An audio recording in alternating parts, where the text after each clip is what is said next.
Hey Gauge fans, this is Joe with another video, and when I shot my last video, if you happen to see it, when I addressed some of the comments and questions I had on my last couple of videos, as I was shooting the video, I was thinking about a few things, and it hit me why why we all post these videos, why I post the videos and everything is I really love this hobby, and it struck me that maybe I tend to ramble on and repeat myself, but I think the reason for that is first of all, I'm alone here, you know what I mean? So I'm shooting these videos most of the time when nobody's around. But I like the hobby so much that I love talking about it. I love describing it and talking about every aspect of it, whether it's scenery or operating systems or engines. I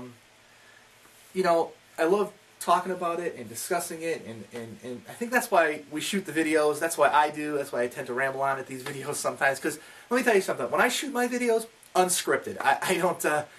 I make very few notes and things I want to hit on.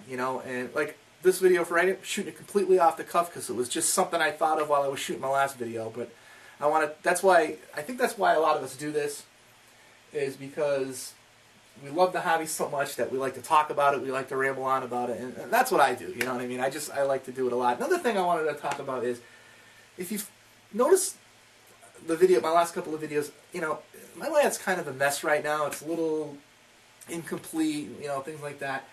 That's because I'm going to be switching over soon. I'm going to be taking all this stuff off. I'm going to be using a different track system and everything like that. I'm going to be making some changes. So I'm not really spending a lot of time maintaining a lot on the layout.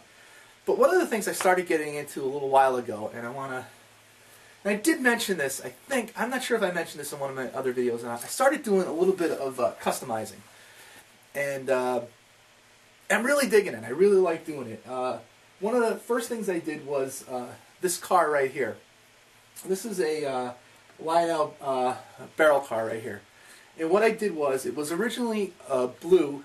It was a Southern. And I took the shell off, the plastic shell, I primed it, and I painted it blue, and I was looking for a way to put some kind of lettering or something on the side, and I really couldn't, I couldn't find anything. And I was at my local hobby shop, and I didn't realize that Testors makes a customizing decal system for like their model cars and things like that. So it comes in like 5.5 by 9 sheets, and actually it comes in like 5.5 by 8.5, I think it comes in, something like that. Anyway, you're able to run it through your printer, and you can create your own decals. This is what I did here. And I kind of turned this barrel car into a, like a beer delivery, keg delivery car. So this is, Iden Sun Distributors, ale on the rails. So what I did was I made up these decals on the water slide paper, printed them out, because you can use all the different fonts and everything like that. It's really neat. And once you print them out, you have to, with this one here, I sprayed it with, once the ink dries, you gotta let the ink dry for a little while, about an hour. Sprayed it with some dull coat, let that dry I actually let it dry overnight. And then I cut it out and I just put them on. What I did is I had some of this molding here, so I didn't want to put it right on the car, because I want it to stand out a little bit more. And so I had a piece of this, I don't know, was it like, 1.25 by maybe an 1/8 inch thick, and I cut it, and I kind of just pasted it to the side of the car with the name. And I started doing the barrels. What I'm doing with the barrels is I'm painting the rings on the barrel silver, you know what I mean? And just started customizing. I have to do another one on the other side. And I might put some lettering down here, some numbers down here. Maybe I'll put the date when I did it. The month and the date when I did it. I'll put it down here, kind of like Lionel does. Built so-and-so by Lionel, whatever the date and month is. But, that was just my first attempt. A little goofy, I realized it was my first attempt. My second attempt was, I had this flat car here that was, it was originally a helicopter launching car here. And I'm going to zoom in a little bit here so you can see this. Yeah, it was originally a helicopter launching car. The mechanism had broken. So I took the mechanism off, took the trucks off, and what I did was I primed it and I painted it yellow. I'm going to put some lettering in here. I don't know what yet. I haven't decided yet.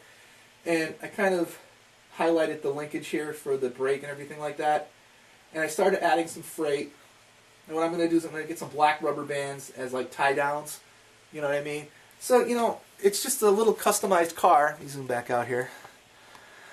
And I like the idea. I had read somewhere about customizing, and I like the idea because what happens is when you get these things going, man, you're going to have something on your layout that you did that it's not running on any other layout in the world, maybe. You know what I mean?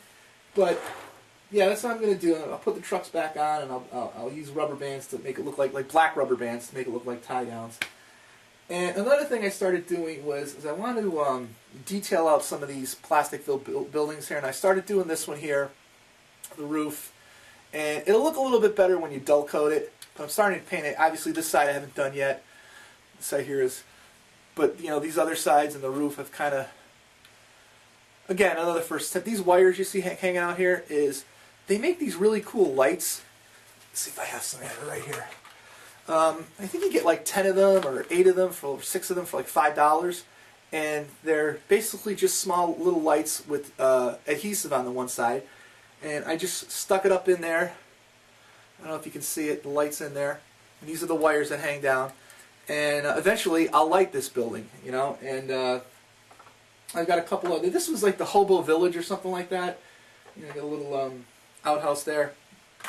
And this is a little. I don't know, a little, again, part of the Hobo Village from Plasticville. This is the pre-made stuff. And I started detailing this out a little bit, kind of taking my time a little bit more on this one because I kind of wanted to look a little. This has a closed bottom, so what I'm going to have to do is maybe drill a couple of holes here to get the lights up in there. But, yeah, eventually I'd like to try and detail that coaling tower there. And, you know, maybe a few other things. I don't want to get nuts, okay? I don't want it to be real high rail looking. I'm not a high rail runner. But, you know, if you're, you know, if you got the guts, give it a try. I mean, it doesn't take a lot of guts to do this stuff. You know, a lot of people have pieces of rolling stock they're not using that are broken. This thing, like I said, this is a helicopter launching car. This thing sat at the side of my layout on a desk for like probably 2 years, you know, before I started doing it. I probably should have started with that before this one here, because this is an operating car. Obviously, it was working when I did this. But real simple to pull off the trucks most of the time. Very simple. These are both Lionel cars. And repaint. 2 reasons why I painted that yellow. You're probably wondering why it's yellow. I painted yellow for 2 reasons. One is because it was a can of spray paint that I had. And 2 is I really don't have any other yellow cars, so I figured might as well paint it yellow. I'm also going to put a coat of dull coat on this so it looks a little bit, you know, not as shiny and bright and new looking, you know. And then the freight. But Plastic Toy Trains just ran an article about creating freight loads for your cars and stuff like that. And you know, customizing your cars it's a lot of fun because, like I mentioned, you're going to be able to put something on your track that nobody has and nobody's running on their track anywhere else, which is really, really neat. You know, and you could put your own name on it, like I did on this one. Again, this one is kind of goofy because I just kind of cut out this sign here and stuck the decals on. I have to do the other side yet. But I've already got like a couple of comments from people who had, you know, I'll come down and run the trains on the company and stuff like that. People see that. I've already got a couple of nice compliments on it. So try customizing, guys. It's a lot of fun. You can even pick up some, you know, some cheap rolling stock, used rolling stock at shows, things like that, and give it a try. I have a work caboose, just an old cheap Lionel work caboose. Excuse me, that I'm going to be doing. I've already have it primed in black, and you know, that's another one I'm going to try and customize. What I'd like to do is I'd like to get a little crane to put on the back. How the work cabooses have that deck on the back. I'd like to put like a little crane there. You know, I don't know, paint it up. But right now I have it primed in like a flat black. So, but if you've never done it, give it a try because you know, I'm not going to get nuts with this either. I'm only going to do maybe 3 or 4 different cars. You know, but give it a try, and then you know your buildings and stuff like that, especially these pre-made buildings that Plasticville puts out. I mean, these are great. These are great for customizing. You know, they really are. But anyway, I just wanted to hit on that stuff and let you know about why I make the videos and why I like talking about the videos so much and talking about the hobby so much is because I love it so much. And you know, thanks for watching.